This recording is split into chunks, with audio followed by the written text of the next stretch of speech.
buenas, bienvenidos y bienvenidas a Sin Fronteras, con Luis Enrique Guerrero y con Carlos José Hurtado.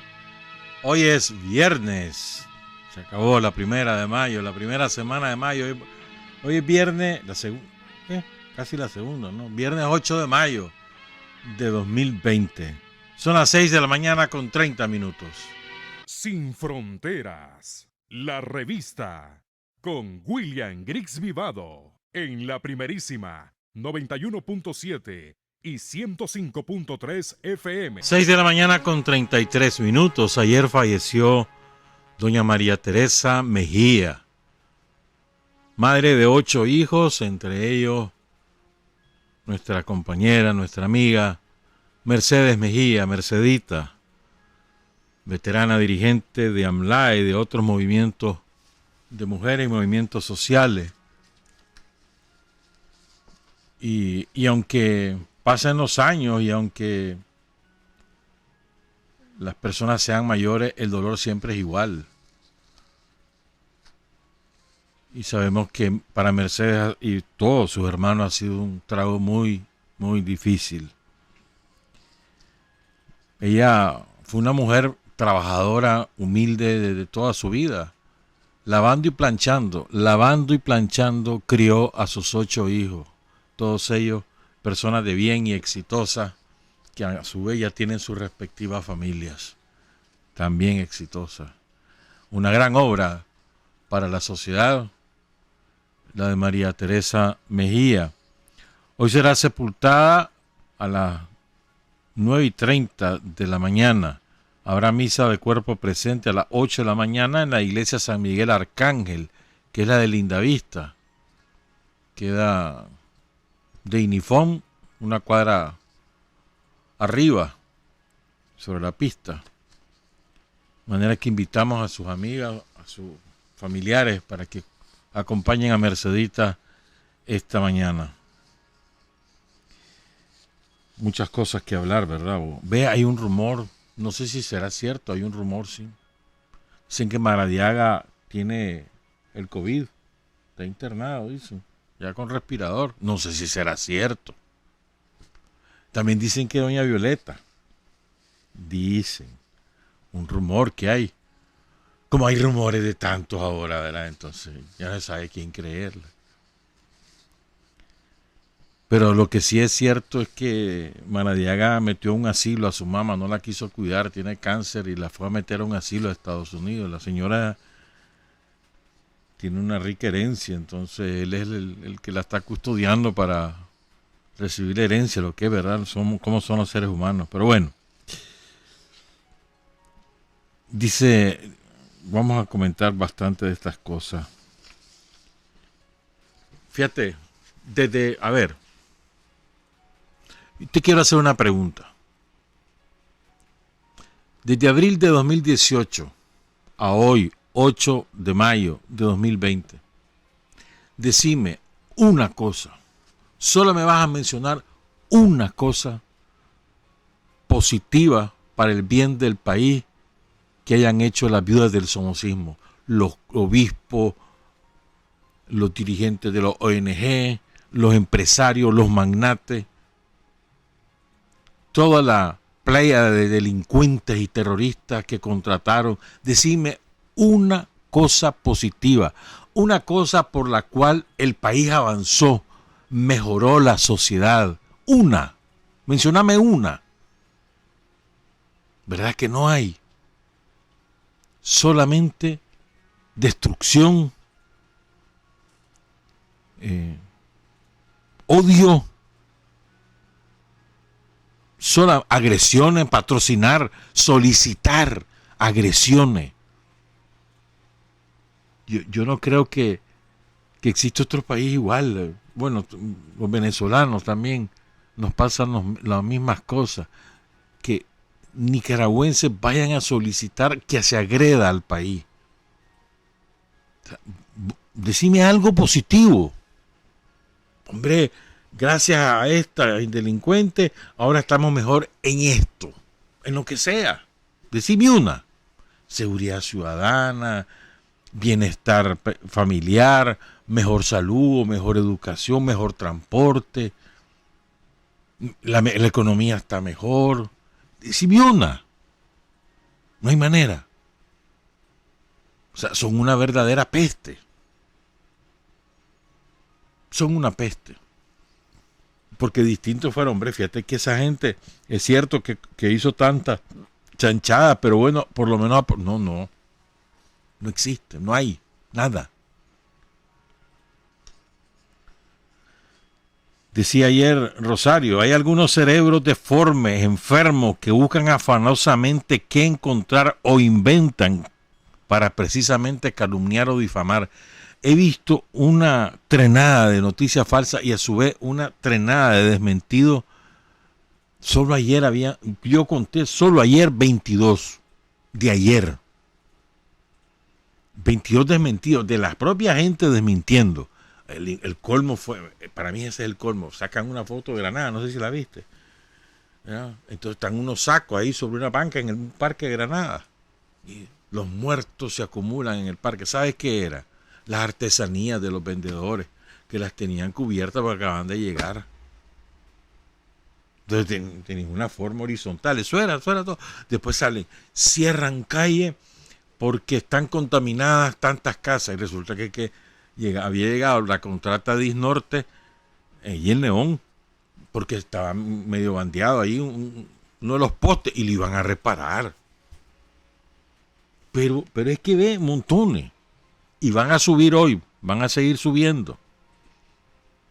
Porque su objetivo es destruir la economía.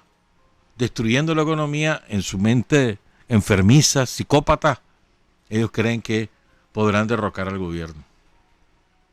O acumular capital político para las elecciones de 2021, que a saber si se van a hacer, si seguimos así en el mundo, ¿y para qué se van a hacer? Que se pospongan, ¿no? No se dan cuenta, decía Rosario, esas personas que no son de bien, cómo difaman a un pueblo entero, cómo calumnian a un pueblo entero. No se dan cuenta. Pero seguimos adelante, no los oímos, no los vemos porque no los entendemos. No podemos entender que todavía tengan maldad en sus corazones, gente que podría servir con un corazón abierto a promover el bien común, y es verdad. No los entendemos, por lo tanto, no los vemos, no los oímos, no sabemos. Vemos, oímos y sabemos del pueblo nicaragüense, que en todas partes va adelante y nos cuidamos en grande, nos queremos en grande, nos protegemos en grande y aprendemos a protegernos más y más.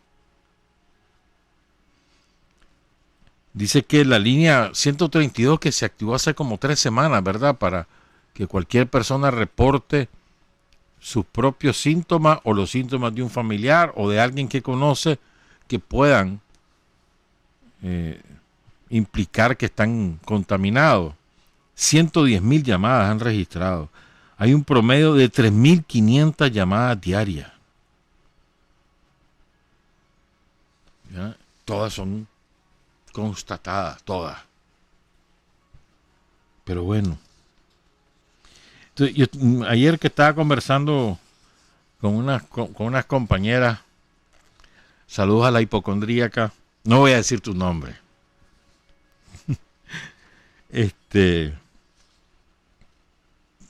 Yo me hacía una reflexión. ¿Qué derecho hay? ¿O en nombre de qué derecho? ¿En nombre de qué diablo un Estado le puede prohibir a las personas mayores que reciban las visitas, que tengan contacto o que convivan con sus hijos, con sus nietos, con sus bisnietos? ¿En nombre de qué? ¿En nombre de quién? ¿Cómo podés cercenar el derecho a recibir amor y a darlo? O sea, si hay algo que anima a las personas mayores, que les da vida, que les ofrece vitalidad, energía, es el afecto, el cariño de sus seres queridos y sobre todo de sus nietos, sobre todo cuando son niños, es la adoración de las personas mayores. ¿Qué derecho hay de impedirlo? ¿Qué derecho hay de impedir que una madre pueda ver a su hijo las veces que quiera verlo? ¿En nombre de qué? ¿En nombre de qué? Ahora nos vienen con el cuento que por el virus, que hay que aislar a las personas mayores, que no tengan contacto con nadie. ¿En nombre de qué hacen ustedes eso? ¿Quiénes son ustedes para cercenar el derecho de las personas mayores? ¿Quiénes son ustedes para inocular el miedo a todo mundo? ¿Quiénes son? Y lo peor es que habemos quienes aceptamos dócilmente esas medidas que son un atropello a la dignidad, al amor propio de la gente. Es decirle, muéranse, no son necesarios. Eso es lo que les están diciendo. Porque si no tienen derecho a recibir amor y a darlo, entonces ¿para qué? ¿Para qué estar vivo? Menos mal que aquí en Nicaragua somos la excepción. Digo, hay algunos locos que le han prohibido a sus mamás o a sus abuelas o a sus papás o a sus abuelos, les han prohibido tener contacto con sus nietos. No. Hay que quedarte vos, encerrarte en tu cuarto o en tu casa. Encerrate. Que aquí no venga nadie. Y ponete la máscara y ponete guantes y lavate todo y aquí vamos a contar. Ni la empleada va a venir ya. Le dicen. Nadie que te venga a ayudar. Vos hacerte cargo, pero ve, a tus nietos no te los vuelvo a traer. ¡Qué barbaridad! Y eso es lo que han hecho en Estados Unidos, en Italia, en Francia, en Portugal, en España, en Holanda, en Alemania. ¿En nombre de qué lo hacen? ¿Con qué derecho hacen eso? A mí me parece atroz la manera como la sociedad capitalista desarrollada se ha ido deshaciendo de quienes construyeron esas sociedades, quienes construyeron los derechos, los pocos derechos que todavía tienen las sociedades en esos países. Se van deshaciendo de ellos. Es una cosa de verdad espeluznante. Y lo he visto en El Salvador también, en el Perú, en Panamá, en Chile, en México también lo he visto, en algunos estados. Les prohíben a los viejitos. No hay que visitar viejitos, que los viejitos no tengan contacto con nadie, porque hay que cuidarlo. En nombre del cuido, no me jodan, mano. La mejor medicina es el afecto, el cariño que puedes darle. Que se sientan protegidos, queridos, que sientan que hacen falta, que son útiles, porque lo son además. No solo útiles, sino necesarios. Lo son. Todos. No, son descartables. Como decía un salvadoreño, Roberto Caña. Y no somos jeringas descartables. ¿Quiénes ha dicho ustedes? O tratar como anciano a una persona mayor de 60 años. ¿Quiénes ha dicho? ¿Quiénes ha dicho? Pero bueno, en nombre de la seguridad de la sociedad, en nombre de la solidaridad, que son malditos, aíslan y marginan a los ancianos. Me parece a mí que eso no tiene nombre, no tiene nombre. Y fíjate que a propósito de eso, una catalana escribe en el diario El País, ella trabaja en el Centro de los Estudios por la Paz, se llama Tica Font. Dice lo siguiente, escuchemos. Dice, recordemos las palabras de Hannah Arendt. Un gobierno autoritario, lo primero que elimina es el derecho a la privacidad. Es necesario que no cedamos derechos, que no nos dejemos fascinar por la tecnología y no aceptemos que el Estado impulse e implemente tecnología de control social. Ya voy a volver sobre ese tema porque tengo algo que contarte.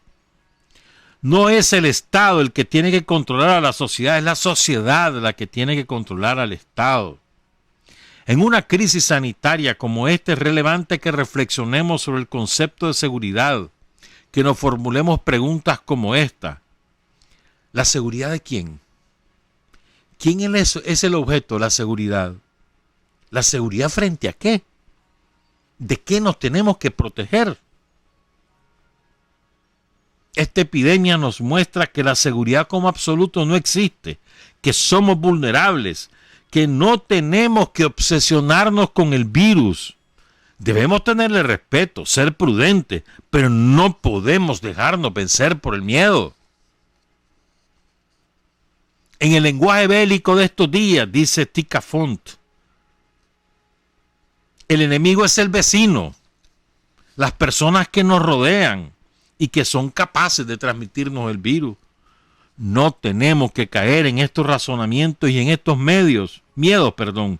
Nuestra seguridad no pasa por una aplicación de celular que nos diga si a nuestros alrededores hay alguien con virus.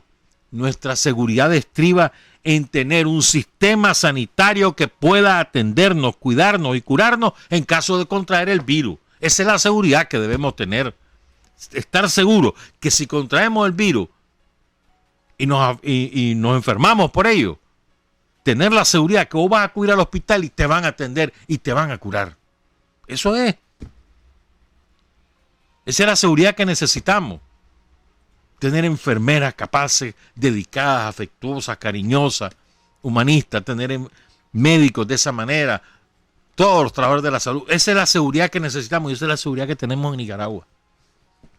No estarle teniendo miedo a que el vecino, que no sé qué es lo que quiere inocular el equipo de las viudas del somocismo, la camorra de las viudas del somocismo.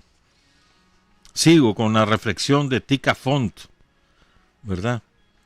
La seguridad que las personas necesitamos es que ante un infortunio como este, como contraer el virus, la sanidad, el sistema de salud nos atenderá y el Estado nos ayudará económicamente. Cuando las personas piensan que el enemigo es el vecino, que puede contagiarnos, surgen reacciones racistas contra chinos, gitanos, contra los pobres o fobias contra el personal sanitario. No nos tenemos que dejar dominar por el miedo. Un virus no es un peligro, es un riesgo que hay que asumir y gestionar. Así es. Todos los científicos coinciden. El virus que produce el COVID llegó para quedarse. Hay que aprender a convivir con él. Ya está. La minoría, pero es extremadamente ínfima la cantidad de personas que van a morir a causa del virus. Es menos del 1%. Otra cosa es que el virus agrava las dolencias preexistentes. Esa es otra cosa. Pero el virus como tal no mata. Si vos sos diabético, si tenés insuficiencia renal crónica, si sos un cardiópata, si tenés arteriosclerosis, todas esas enfermedades crónicas difíciles de por sí, o lupus, si tenés una de esas enfermedades crónicas, el virus te puede disminuir las defensas de tal manera que puedas morir por esas cosas y por esa necesidad del sistema de salud. Pero el virus como tal, que una persona sana sin condiciones preexistentes la mate, es sumamente difícil, menos del 1%. Está demostrado por los científicos, no por mí, ni por los periodistas, por los científicos, que los niños y las niñas no transmiten el virus. Está demostrado. El colmo en un país ya, en Tanzania. El presidente se ha negado a hacer esas cuarentenas horrorosas. Entonces le hizo una trampa a su equipo de científicos de salud. Les hizo una trampa. Le mandó muestras de sangre variopintas. Entonces le llegó el resultado de positivo para COVID una jirafa. Porque mandó muestras de sangre de la jirafa y otros animales. Positivo con COVID. Puchica. Porque hay un afán, hermano, en esa línea, pues. Ya vamos a hablar de las falsedades también. Espérenme, es que quiero contarles esto que acabo de leer. Miren, este es un psicópata, Elon Musk. Elon Musk es un psicópata, de verdad, un enfermo del poder, del dinero. Este hombre acaba de decir, oigan esto, en el programa de The Joe Rogan Experience, dice Elon Musk, de origen surafricano, canadiense, norteamericano. A ver, dice, el lenguaje hablado, oigan, el lenguaje hablado pronto podría quedar obsoleto ante el desarrollo de la tecnología. Habló sobre el desarrollo de las redes neurales, de las neuronas, las que nos hacen pensar, y la inteligencia artificial. Y sostuvo que la tecnología Neuralink, un dispositivo que funciona con baterías y que se implanta directamente en el cráneo, podría lanzarse el próximo año y potencialmente arreglar casi todo lo que funciona mal en el cerebro. Entonces ahora te ponen las cosas buenas, dicen ellos, ahora podría ayudar a curar la epilepsia, pero el lenguaje humano quedaría obsoleto. No sería necesario que los seres humanos pronunciáramos las palabras, porque ese chip que nos insertaría en el cerebro va a hacerlo todo por nosotros. Y ahora que yo te he dicho siempre, ¿quién sabe qué hay detrás de todo lo que estamos viviendo? Pues este individuo está diciendo eso, dice. Serás capaz de comunicarte mucho más rápidamente y con mucha mayor precisión. O sea, te está dorando la píldora, ¿me entendés? ¿Verdad? Dice, los seres humanos ya son en parte un cyborg o un simbionte de la inteligencia artificial, cuyo hardware solo necesita una actualización. En el mejor de los casos, en 5 o 10 años, la humanidad podría quedarse muda si continúa el desarrollo de la tecnología al ritmo actual. Y que, bueno, pues que podría dar la opción de que vos querés expresarte oralmente, pero que en general va a ser por señales telepáticas o electrónicas. Digo, un tal chip implantado directamente en el cerebro. Pongan cuidado las cosas que se están tramando. Fíjense, dice el cubano Ernesto Esteves Rams. No, eso voy a cerrar con eso, esta parte, espérenme. Dice Fernando Buen Abad Domínguez, este es mexicano, y habla sobre las mentiras. Dice, contra el novedosismo profesional. Ah, bueno, espérame. A ver, yo te quiero preguntar una cosa. A ver, espérame, ya me había olvidado esto.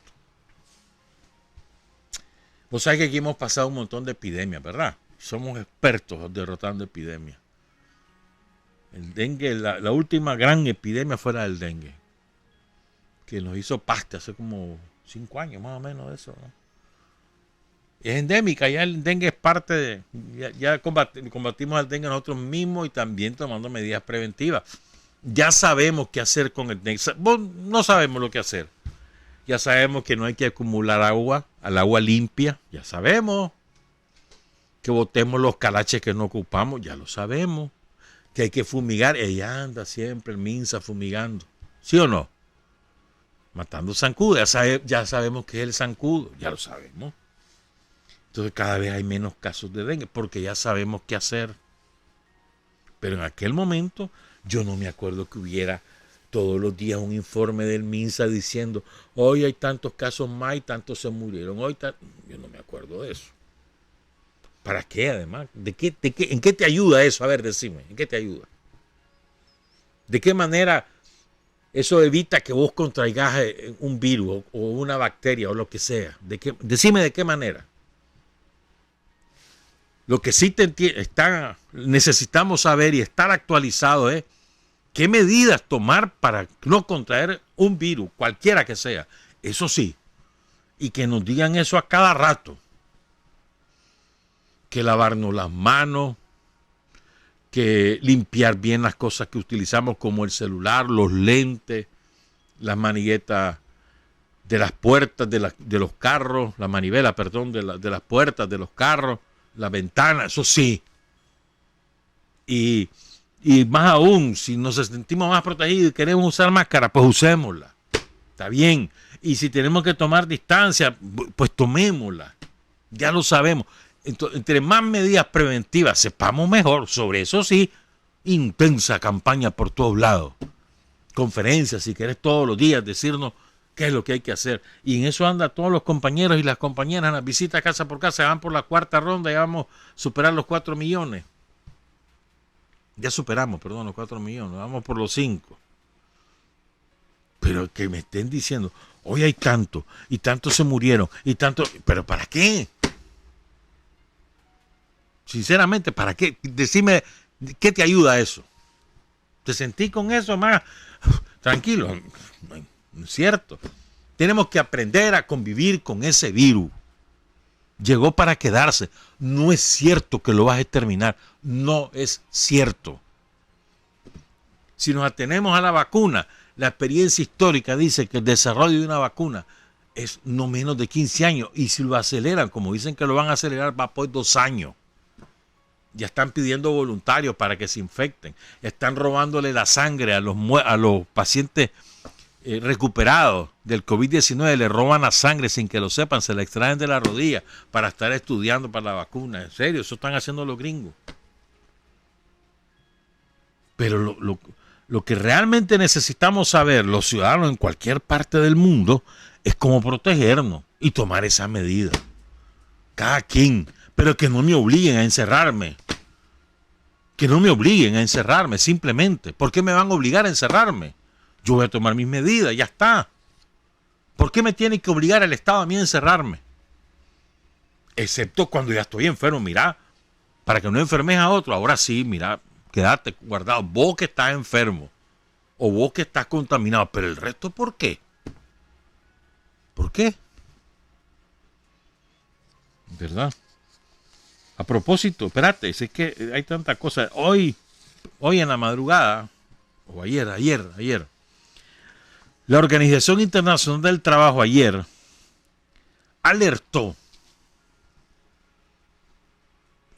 que hay un dilema para 1.600 millones de seres humanos en el planeta. No estoy hablando de centavitos, de grupitos. 1.600 millones de seres humanos del planeta tienen el siguiente dilema: o se mueren por el virus o se mueren de hambre. Morirte por el virus es mucha menor la probabilidad de que morirte de hambre si no tenés ingresos y que tus hijos se mueran de hambre. 1.600, dice además, 1.600 millones de los más de 2.000 millones que hay a nivel mundial, que no pueden depender del esquema de la protección contra el desempleo. Morir de hambre o morir por el virus es el dilema demasiado real al que se enfrentan muchos trabajadores de la economía sumergida. Ese es un eufemismo. El capitalismo, en su fase neoliberal, desestructuró la sociedad. Ya no existe economía real o economía formal y economía informal. Eso no es cierto. La economía informal es la economía. Lo demás es babosada. La estructura formal es la minoría en las economías dominadas por el neoliberalismo. Esa es la realidad. Como Nicaragua. Me digan los trabajadores informales. ¿Cuáles trabajadores informales? Los trabajadores. Si esos son la mayoría.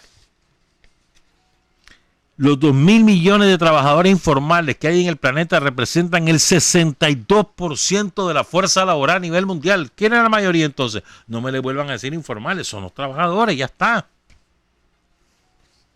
¿Ah? Y en los países de bajos ingresos, como Nicaragua, el 90% del empleo total proviene de los trabajadores por cuenta propia.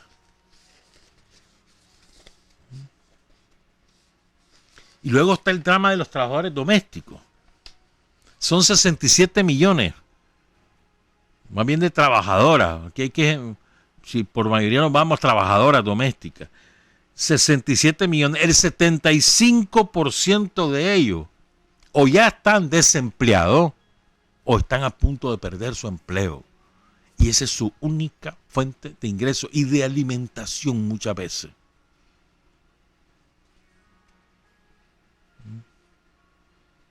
Y además enfrentan el gran riesgo, ¿no? Si tienen que cuidar a un enfermo. Pero bueno. Entonces, esas son realidades, esa es nuestra realidad. La gloria, estamos en la gloria, comparémonos con Centroamérica. Vuelvan a ver lo que pasa en Honduras. O lo que pasa en El Salvador y Costa Rica, perdón, y Guatemala. Estaba leyendo, me mandó el doctor Roberto Vázquez Chaparro, saludos Chaparro, mandó un escrito de un hombre que es de origen nicaragüense, que es médico, pediatra, que tiene más de 20 años de vivir en Guatemala y que se llama Pablo Antonio Vázquez, un hombre de convicciones derechistas por confesión propia. Y cuenta lo que está pasando en Guatemala. Y entonces él, que es médico, él vive de la consulta. Y está encerrado. Ya no tiene ingreso. Pero además cuenta todo, cómo se ha endeudado Guatemala y cómo gran parte de la deuda que hay contra Guatemala no aparece. Se la están quedando ya los de siempre, que es lo mismo que está pasando en El Salvador. Han endeudado. Aquí, decime qué deuda hemos adquirido para enfrentar esta epidemia. ¿Qué deuda ha adquirido el Estado nicaragüense? Ninguna. Ninguna. Para enfrentar esta crisis. Nos han hecho donaciones, eso sí. Mira Guatemala, mira El Salvador. El Salvador va por 2.000 millones de dólares ya de deuda contraída para enfrentar la epidemia. La economía paralizada y que el descontento creciendo. Mira la estupidez que hizo el loco este de Bukele, Burrokele. Ordenó, ¿verdad?, que ya no siga trabajando el transporte público, pero mantiene la orden de que trabajen todos los trabajadores de la salud y de numerosas áreas que son vitales. ¿Y en qué se van a transportar? Ahí andan a pie la gente. 3 horas, 4 horas caminando. Será burro. Verá que hay gente que es burra. Yo no sé cómo iba a ser presidente. Cada día más repudiado en su propio pueblo. Ahí vas a ver. Ahí va a haber bulla. Y van a ver. Porque eso es inevitable. Por eso Salvador tampoco es que va a agachar la cabeza siempre. Es absurdo. Pero a eso apuestan, pues, pero yo te aseguro que ahí habrá bulla. Entonces te contaba lo de Fernando Abad. Espérame que aquí está. Entonces decía él, ¿verdad? Esto es importante. Hay que decir, dice, hay que reiterar que las noticias falsas no es una nueva historia. Esto es viejo, hermano. ¿Verdad? Y se trata de engañar a los pueblos. ¿Te acordás lo que decía el ideólogo de Hitler? Una mentira repetida 1000 veces, 1.000.000 de veces se convierte en verdad. Eso es. A eso apuesta toda la camorra de las viudas somocistas, encabezadas por curas como Álvarez. A eso apuestan. Repetir y repetir y repetir la mentira, dejar la sensación de que estamos desbordados, que los hospitales están repletos, que la gente se muere en la calle, que mira. Eso no es nuevo. Eso no es nuevo. Dice, se trata del mismo verdugo ideológico que habita en las entrañas del capitalismo, aunque los sabijondos publiquen libros, documentos o artículos muy laureados entre ellos mismos. En nada se ha empeñado más la ideología dominante que en esconder la lucha de clases, en hacer invisible el hurto, el robo del opresor sobre el producto del trabajo y sobre la riqueza natural. Y esto es verídico. No hay nada que mejor han hecho los capitalistas que que las sociedades completas ignoremos todos los que nos roban por la vía del trabajo y la explotación. Y que lo encubran, que doren la píldora.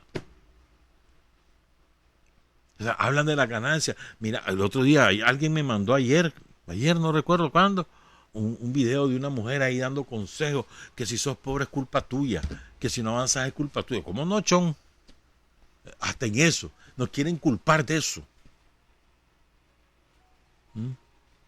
Si en algo ha sido exitoso el aparato ideológico del capitalismo es en ocultar su verdadera esencia de explotación y misericordia sobre los seres humanos para enriquecer a un puñado. Si en algo han sido exitosos.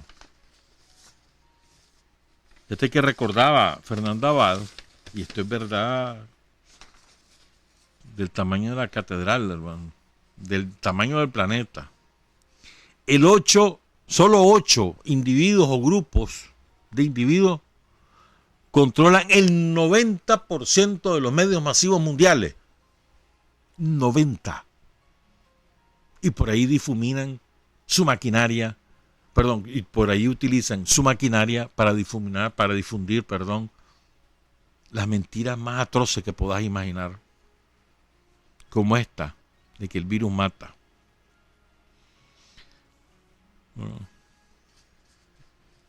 Dice, convirtieron a falacia en artillería diaria contra la inteligencia popular y contra las luchas emancipadoras. Y por eso esto no es un problema de comunicación, como se empeñan en hacernos creer algunos sicarios de la academia.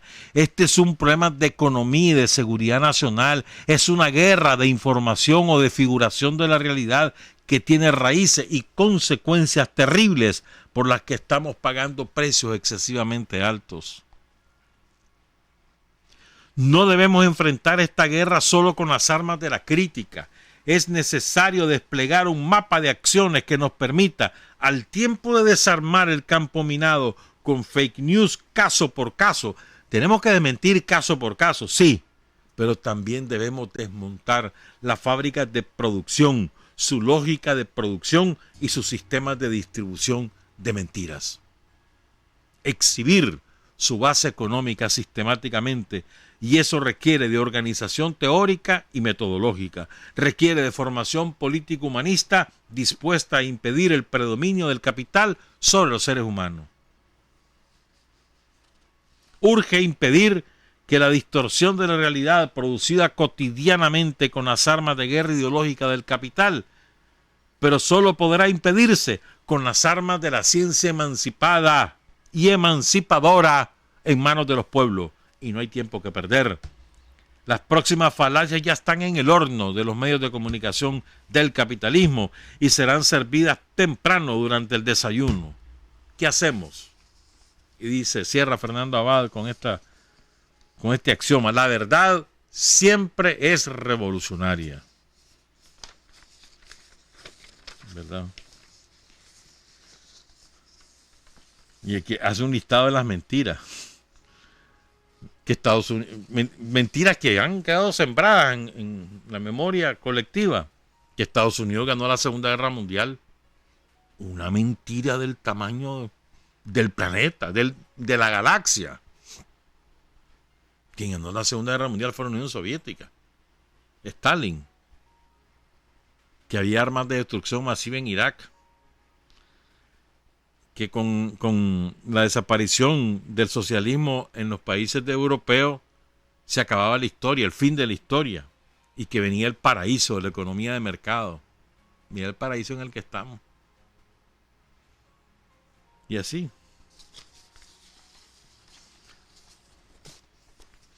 Bueno, ¿qué más iba a decir? Tenía algo más por aquí, espérame, antes de que se me olvide. Ah, sí, es que esto es muy bueno. Hay un artículo de Ernesto Esteves Rams, un cubano. Esto es para nosotros, compañeras y compañeros. Pongámosle mente a esto. Y después voy a ocuparme de un manifiesto. Carlos Marx, dice Ernesto Esteves Rams en el diario Granma hoy, nunca fomentó el odio de clases, sino que descubrió que la lucha de clases siempre había sido, con independencia de si él lo señalaba o no, el motor impulsor del cambio social, y que en el caso del capitalismo podía ser el último escalón hacia una sociedad sin odio. O sea, no es que porque lo dice Carlos Marx, sino que eso siempre ha sido así. La lucha de clases es el motor de la historia.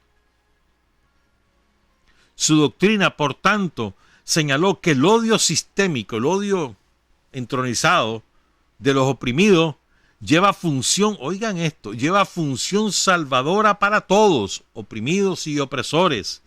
Y en esa redención le brinda a los opresores como individuos la posibilidad de liberarse del peso tremendo de ser injustos. Es por ello que el odio irracional y la humillación que lo acompaña no puede ser instrumento del revolucionario, de la convicción de que no es contra personas, sino contra causas más objetivas, emana la ética de tratar con humanidad al peor de los enemigos.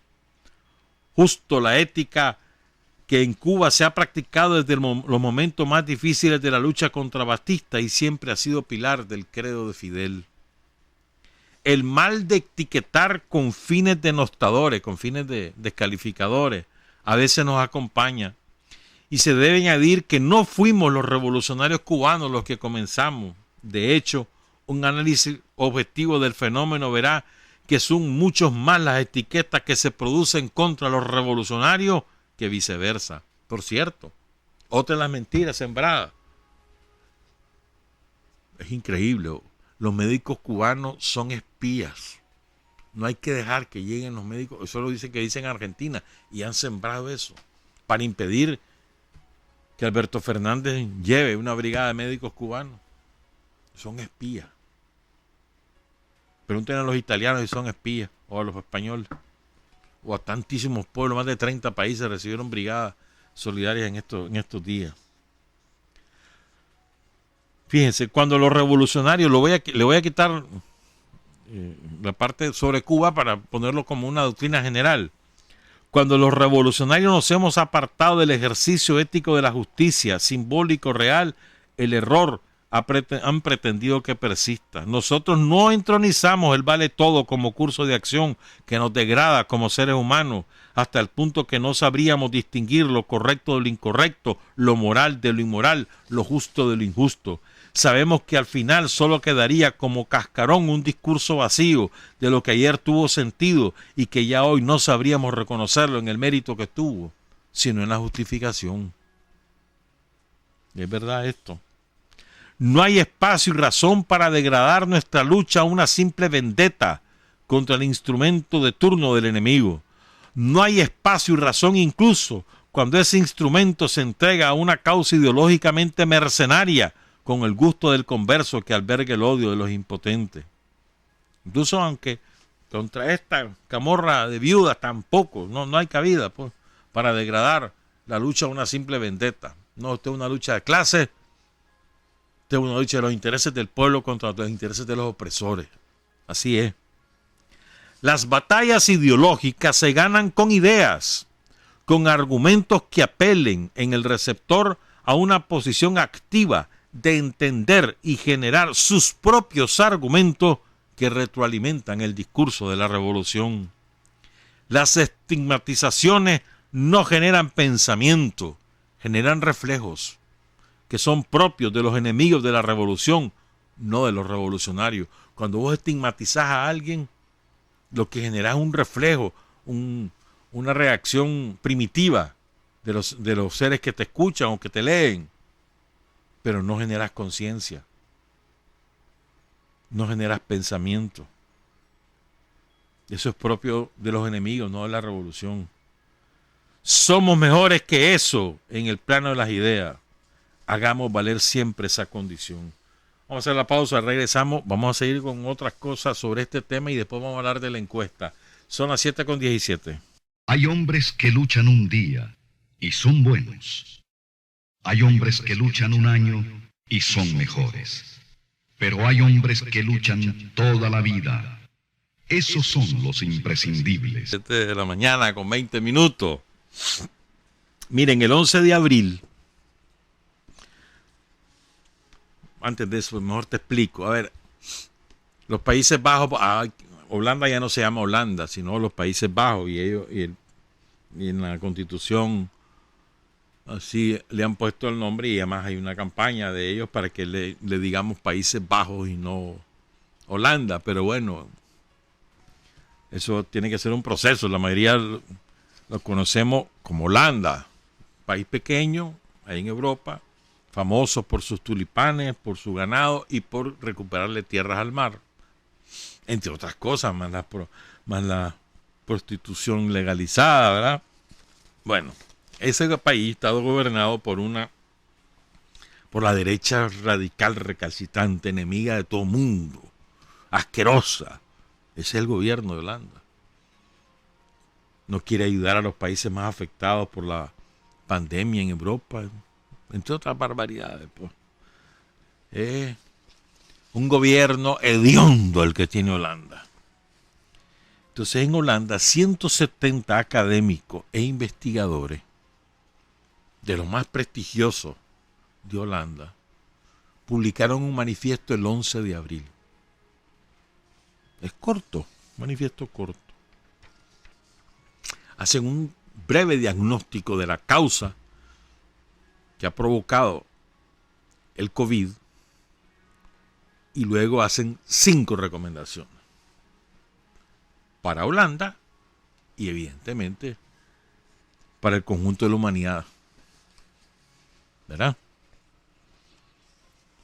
Y denuncian también, tibiamente, pero lo denuncian, el comportamiento del gobierno holandés, que como todas las derechas venían desmantelando el sistema de salud pública y ahora dicen que son trabajadores vitales, después que los abandonaron a su suerte, que descapitalizaron el sistema, que dejaron de pagar dignamente a los trabajadores de la salud, ahora son cruciales.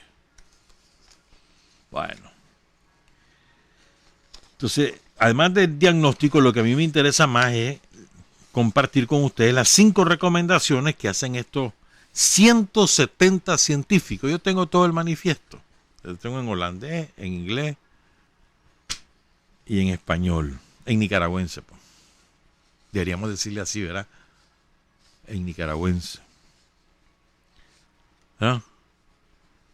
Entonces, sobre la base de nuestros conocimientos e investigaciones, ¿verdad? Presentamos 5 propuestas. Pónganle cuidado y díganme si aquí en Nicaragua no estamos haciendo esto. 5 propuestas que hacen 170 científicos holandeses a su gobierno y al mundo capitalista desarrollado. 1. Reemplazo del modelo de desarrollo actual dirigido al crecimiento genérico del Producto Interno Bruto por un modelo que distingue entre sectores que pueden crecer y necesitan inversión, los llamados sectores sociales públicos críticos, energía limpia, educación y cuidado sanitario, y sectores que necesitan reducirse radicalmente dada su falta fundamental de sostenibilidad o su papel en impulsar el consumo excesivo. Petróleo, gas, minería y publicidad. A ver, te lo traduzco.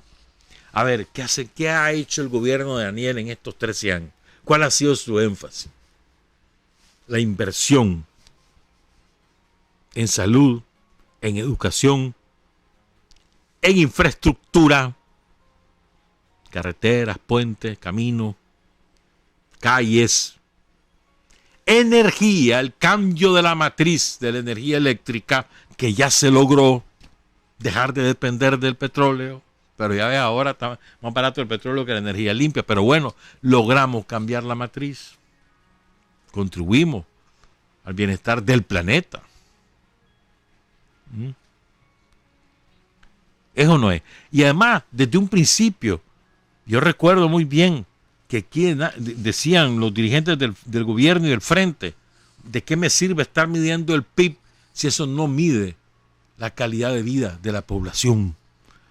Aquí se enorgullecía todas las viudas del somocismo que estuvieron gobernando entre 1990 y el 10 de enero de 2007, se enorgullecían el crecimiento del PIB y que ahora generamos, y la gente muriéndose de hambre.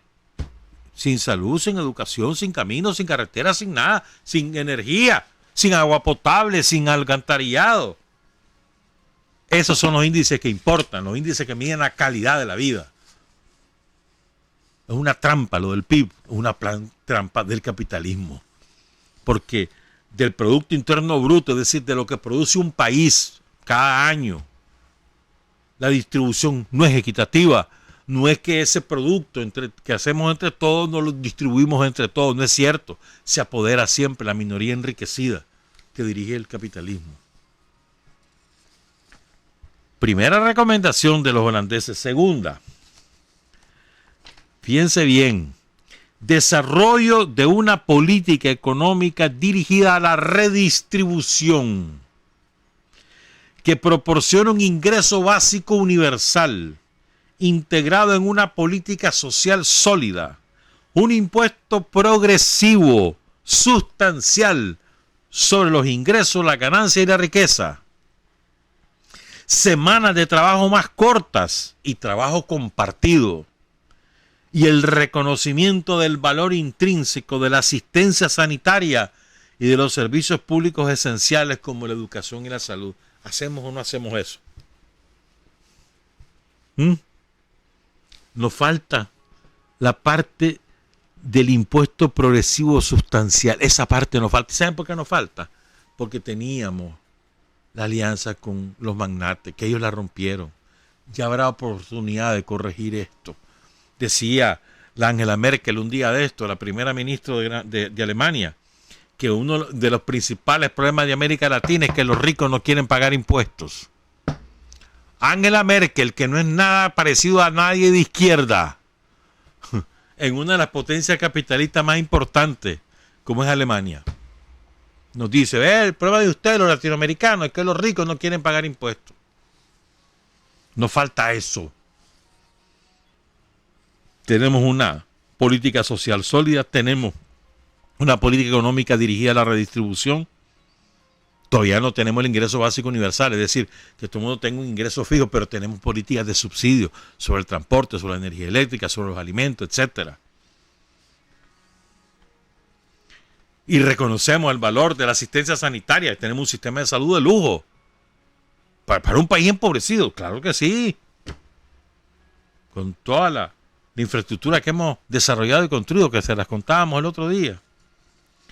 Tercer punto, y la educación, ya no se diga, con un montón de programas nuevos, educación a distancia, educación en el campo, bachillerato en el campo, la educación técnica, una inversión masiva, las aulas tecnológicas en todas partes, el inglés que se comenzó a dar este año, se frustró por este maldito virus, y el miedo más que por el virus.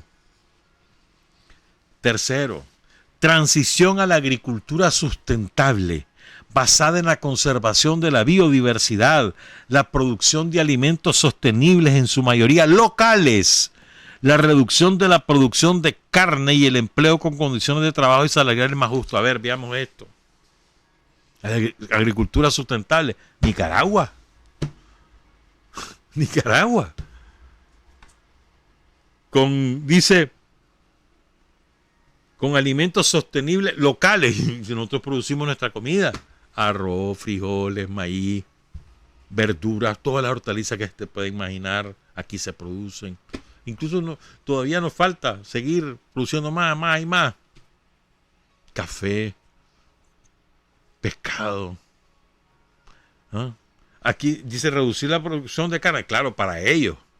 El consumo de carne, ellos que comen diario carne. Pero aquí no. Aquí lo que necesitamos es que más gente coma carne. Y más la carne nuestra, que es la carne que no tiene esteroides y todas esas cosas que le inyectan a las pobres vacas para que sean más gordas, tengan más carne. No, nosotros no, con pasto natural. Ganadería extensiva y no intensiva. Cuarto, oigan esto. Bueno, y las condiciones de trabajo y salariales más justas. Sí, hombre, sin eso vamos. O sea, ¿cuál fue el impedimento siempre? Que el COSEP se oponía. Ya lleva 3. Las 3 las estamos haciendo. 4. Reducción del consumo y los viajes, con una disminución radical de las formas lujosas y derrochadoras, hacia el consumo y los viajes básicos, necesarios, sostenibles, satisfactorios, en lugar de andar haciendo viajes así que van, o sea, voy a Dubái, voy a Tokio, los europeos, ¿no? Los holandeses, pues. Voy a Sydney, y entonces voy a la mejor playa, al mejor hotel, y entre más es lujoso, pagan $5,000 por noche. Decimos, qué estupidez, vos. Ah, pero eso es estúpido, es el que no. Pagar en un hotel $5,000 y lo que hace es ir a vagar y llegar solo a dormir. $5,000 por ir a dormir. ¿Serán estúpidos? Es que los ricos son imbéciles, por Dios. Ah, yo conozco ricos inteligentes, uno de ellos, bueno, no importa. Sigo. 4. ¿Verdad? Esto no tenemos que ver nosotros mucho porque aquí no hay esas cosas. Aquí entre nosotros un viaje a Matagalpa, a Jalapa, a Santo Tomás Chontales, o allá a Ciuna, pero lo más, y no hay lujo, pues. Pero para ellos esto es importante para los ricos, sí, señor. La 5. Oigan esto. Cancelación de deudas, especialmente a los trabajadores y propietarios de pequeñas empresas y a países del sur global, tanto de parte de los gobiernos de países ricos como de instituciones financieras internacionales como el Fondo Monetario y el Banco Mundial. Esta 5ª medida nos beneficiaría. No es para que tomemos medidas nosotros, que las tendríamos que tomar si nosotros hubiéramos paralizado este país. Pero gracias a que Daniel está de presidente, hermano, tenemos un país funcionando, avanzando, trabajando, con dificultades. Sí, hombre, sí tenemos dificultades, pero ahí vamos. Preguntarle a los nicas que están fuera de aquí, ¿cuál es su aspiración? Puchica, ¿qué hora comienzan de nuevo los vuelos para regresar a Nicaragua? Ahí sí, aquí estoy horrible, que este encierro me tiene no sé qué. Sería otra cosa, ese es el otro aspecto del encierro. Ese es el otro aspecto, hermano. El trauma que eso es. Vos te imaginás los niños y las niñas que han pasado encerrados, en algunos de esos países, 2 meses encerrados, en apartamentitos de 40 metros cuadrados. Vos te imaginás eso. Encerrados, que no pueden salir. ¿Vos te imaginas lo terrible que es eso? O para un muchacho, una muchacha que tiene, una chavala que tiene 15 años, que tiene 14 años, que tiene 16 años, y la encerrada en un apartamentito. O sea, porque no estamos hablando como en Nicaragua, que son casas y que hasta patio puedes tener. No, ahí qué patio vas a tener, no hay nada. En la terraza si acaso y tenés suerte. O al pasillo. ¿Te imaginas lo terrible que es eso? Y más con el miedo. No, que no sé cuánto y que no sé qué. Eso es el trauma que va a significar para toda una generación. Ahí vas a ver los resultados. Ahí vas a ver. Y cierran los holandeses. Ya vamos con la encuesta. Como científicos y ciudadanos comprometidos, estamos convencidos de que estos pasos contribuirán a sociedades más sostenibles e igualitarias, sociedades que son más resistentes a la inestabilidad y a pandemias que se avecinan. En lo que a nosotros respecta, la pregunta ya no es si debemos tomar estos pasos, sino cómo lo haremos y cuándo lo haremos.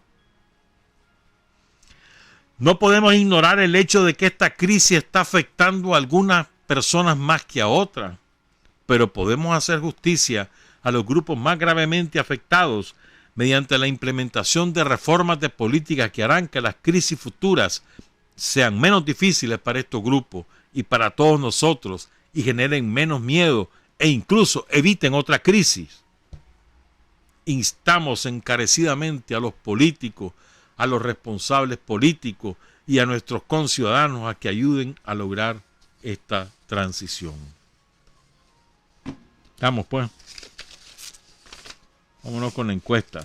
Son las 7 de la mañana con 35 minutos. Eso que acabo de terminar de leer es el manifiesto de 170 académicos y científicos holandeses que lo publicaron el pasado 11 de abril. A ver, vamos con la encuesta, pues. Quiero ver la primera página. ¿Qué se me hizo la primera página, vos? Qué barbaridad. Aquí está. Ayer la empresa MIR presentó una encuesta sobre las creencias religiosas de los nicaragüenses, un poquito más allá, porque también estudió un poco valores y yo diría que también comportamiento social, ¿verdad? Se trata de una encuesta que hicieron entre enero y febrero. La procesaron en marzo, la difundieron ayer. La hicieron en 58 municipios, en los 15 departamentos y las 2 regiones autónomas. En cada uno de ellos, cada municipio, ubicaron 135 puntos en total. En cada punto hicieron 12 encuestas, cara a cara. Escogían a la persona, tenía que ser una persona adulta, la que estuviera con más reciente cumpleaños. Son 1.620 encuestas. Digo esto para que entiendan que tiene un valor estadístico significativo, ¿verdad? Entonces, primero veamos la tendencia histórica, cómo han dado ¿cómo se llama? ¿Cómo han dado católicos frente a no católicos? En este momento, 42.9% se declara católico, 56.8% no católico, pero creyente, y solamente el 0.3% no creyente. Entre los que no son católicos, 35.9% se declara evangélico, 18.6% se declara creyente sin denominación religiosa y el 2.3% de otras denominaciones, como puede ser musulmanes. A ver, Carlos, los musulmanes o judíos, ¿no? 2.3. ¿Cuál es lo significativo de esto? El crecimiento relevante de personas que son creyentes pero no tienen religión.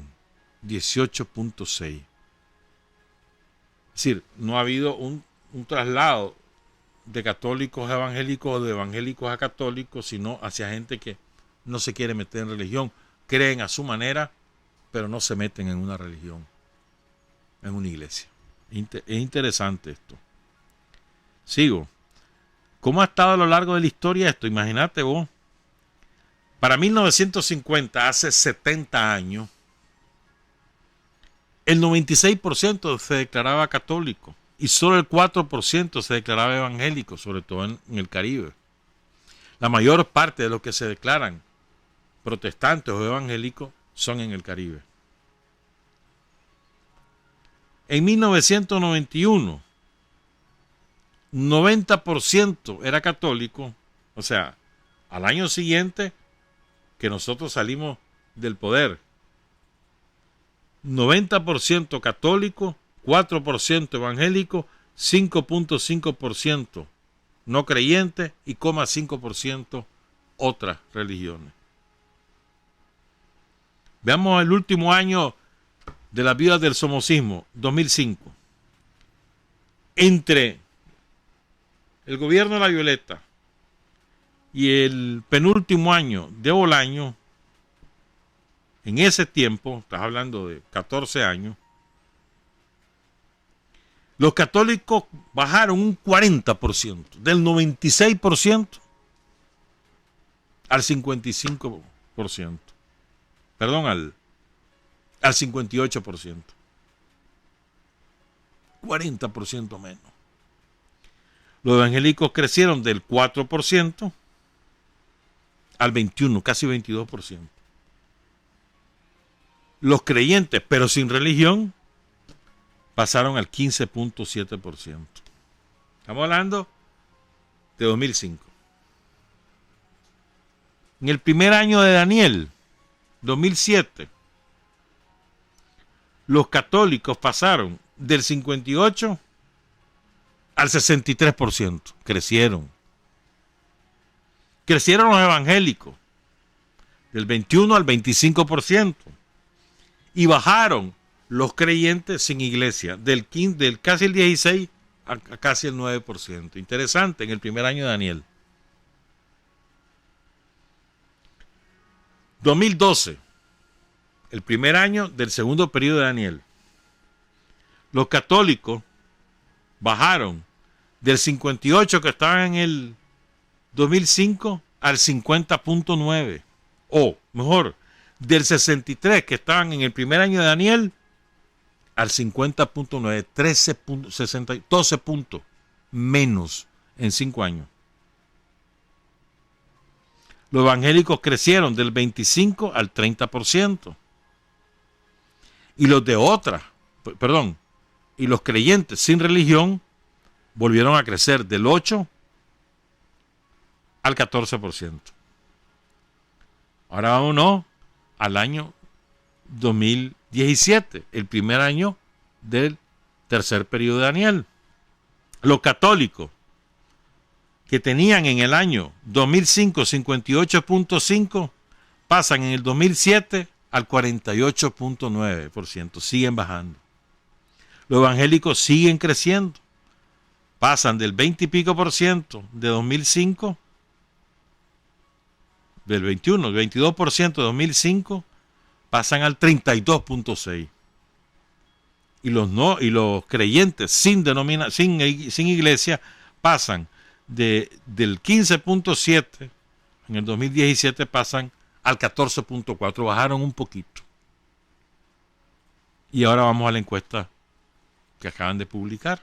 Como ya les dijimos, 42.9 católicos siguen bajando. Lo interesante es los evangélicos también bajaron al 36%. ¿Verdad? Y los creyentes sin iglesia subieron al 18%. Este es un dato a tomar en cuenta. A todos los que trabajamos en el área ideológica y los que trabajamos en la área política. Miren qué interesante esto. Cómo está distribuido por regiones. Esto es muy interesante. ¿Dónde hay más católicos? En lo que denominan centro del país. Supongo que es Boaco y Chontales. Y imagino yo que parte de Celaya Central. Ahí es donde más católicos hay. 74% de la población es católica. Y solamente el 26% es protestante. No católico. De los cuales son evangélicos solamente el 18-19%. Interesante. En el centro del país, ¿dónde hay menos católicos? Miren que esto es, el Caribe para comenzar, porque ahí la mayoría son anglicanos y de otras denominaciones protestantes, el 85%, ¿verdad? Pero quitando el Caribe, que por tradición no son católicos, por la influencia inglesa, quitando el Caribe, donde menos católicos hay, sorpréndanse, es en Managua. 31.7, 32% son católicos. 68 no son católicos en Managua. 42% son evangélicos protestantes, es decir, donde más protestantes hay evangélicos, quitando el Caribe, es en Managua. Interesante, muy interesante. Luego, así en orden ascendente, donde menos católicos hay en Managua, después le sigue Occidente, solamente el 42%. Después le sigue el norte-norte, supongo que el norte-norte, no lo explican aquí, supongo que es Estelí, Nueva Segovia y Madrid, supongo.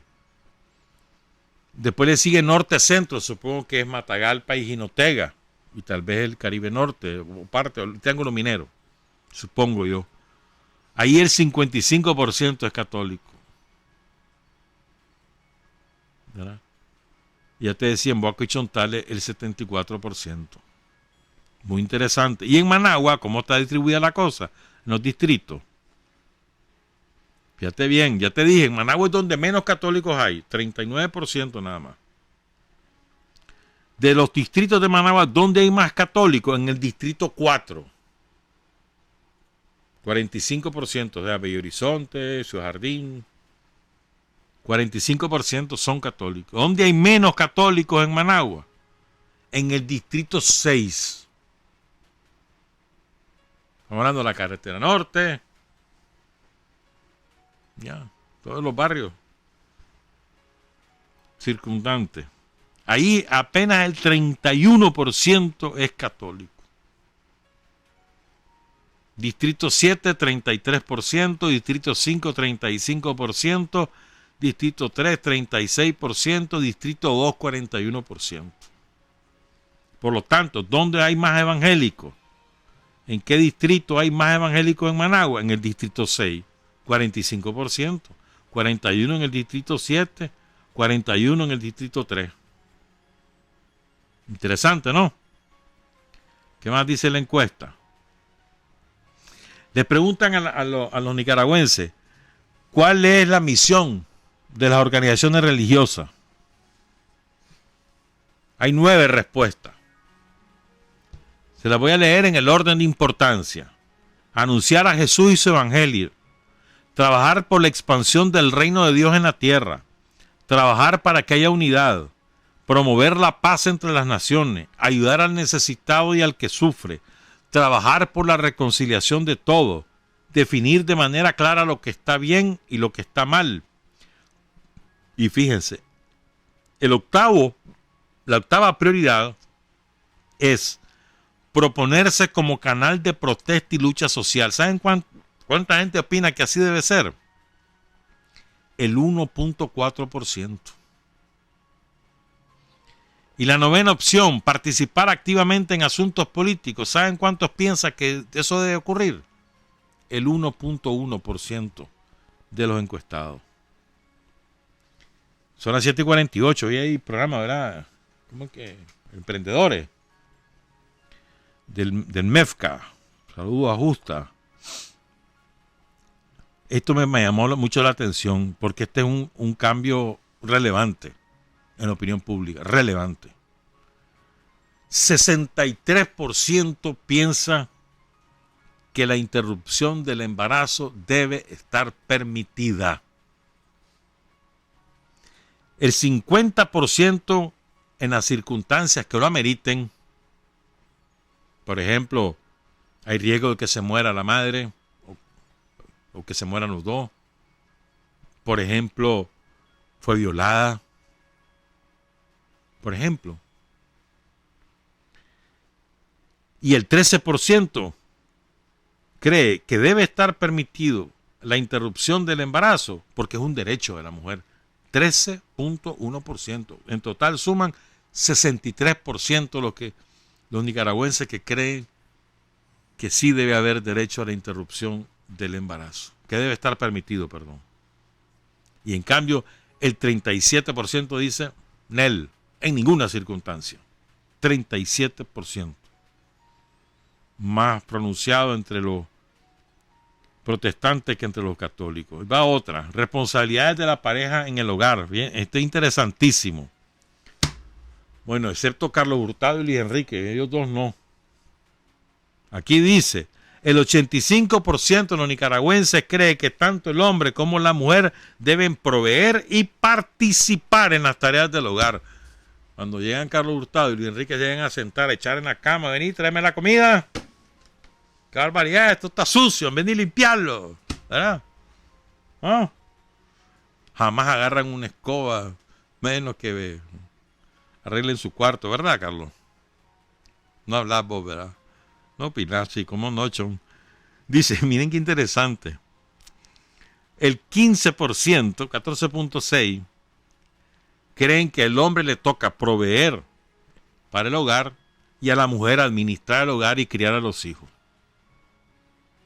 Y el 0.7, esto es lo que me llama la atención, el 0.7% dice lo contrario, dice que la mujer debe ser la que se encargue de los reales y que el hombre se encargue del hogar y los chavalos. Está bueno, ¿verdad? Me gusta eso. Aquí se deben estar pegando contra las paredes algunos, ¿verdad? En una relación de pareja, aquí me llama la atención lo contrario, le preguntan, ¿quién debe ser el jefe en el hogar? 74.6 dicen que los varones. Solo, 3 de cada 4 dice que el varón debe ser el jefe. ¿Verdad? Pero miren, qué interesante. Según el sexo, las mujeres están de acuerdo que así sea. Solamente el 27% de las mujeres dice que no necesariamente el hombre es el jefe de la familia. Solamente el 27% de las mujeres. Me llamó la atención eso. Después le preguntan, porque esto es muy común en determinados segmentos religiosos, ¿la mujer debe ser sumisa al hombre? Miren qué interesante. O sea, 7 de cada 10 nicaragüenses dicen que no debe ser sumisa al hombre. 7 de cada 10, 69.5%. Por lo tanto, 3 de cada 10 dicen que sí, la mujer debe ser sumisa al hombre. 30.5%. Es más, son más los evangélicos, los protestantes que opinan así que los católicos. Pero lo más importante es esto. Entre las mujeres, 3 de cada 10 mujeres dicen que sí, que debe ser sumisa. Las mujeres. Esto te da una idea de por dónde andamos. Para eso no sirve esto. Me llamó la atención una cosa. Fíjense que la gente ha aceptado como con normalidad la educación sexual.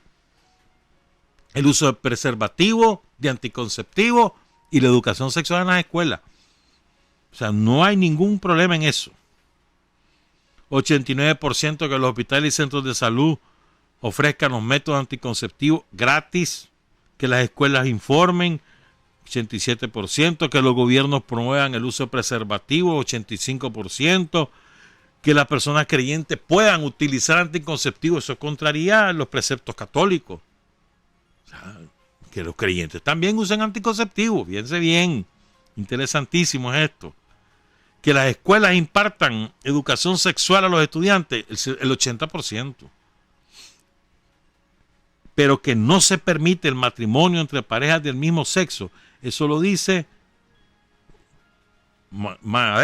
como casi el 90%, es decir, solamente el 10.5% está de acuerdo en el matrimonio entre parejas del mismo sexo. Y al revés, casi el 90% dice que no.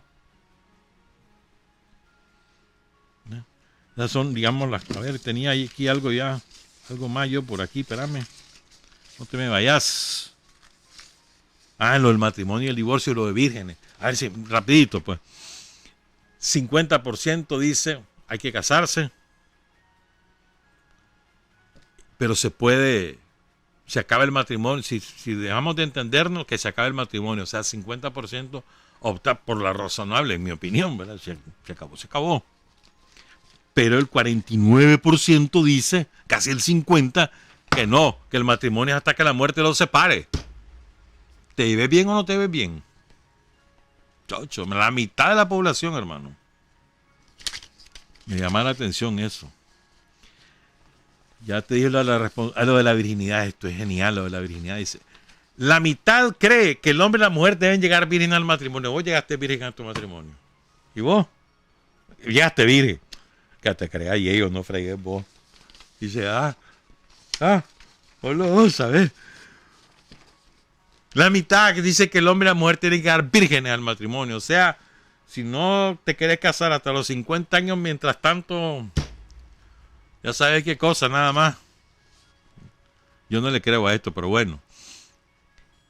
el 13%, el 14% dice que quien debe llegar virgen es la mujer. Lo último, la mayoría, o sea, 2/3 partes de los nicaragüenses creen que hay que casarse. ¿Qué es eso? Estarse solo juntando. No, hay que casarse. 67% de la población cree eso. Dale ya, que si no me va a venir a correr la justa de aquí. Buenos días, buenas tardes, buenas noches. Trabajar, avanzar, combatir, vencer. Patria y libertad. Revolución es sentido del momento histórico.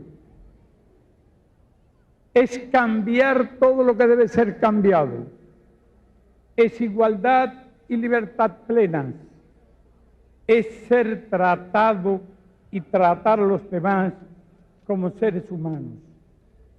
Es emanciparnos por nosotros mismos y con nuestros propios esfuerzos. Es desafiar poderosas fuerzas dominantes dentro y fuera del ámbito social y nacional. Es defender valores en los que se cree, al precio de cualquier sacrificio. Es modestia, desinterés, altruismo, solidaridad y heroísmo. Es no mentir jamás ni violar principios éticos. Es convicción profunda de que no existe fuerza en el mundo capaz de aplastar la fuerza de la verdad y las ideas. Revolución es unidad, es independencia, es luchar por nuestro sueño de justicia para Cuba y para el mundo, que es la base de nuestro patriotismo, nuestro socialismo y nuestro internacionalismo.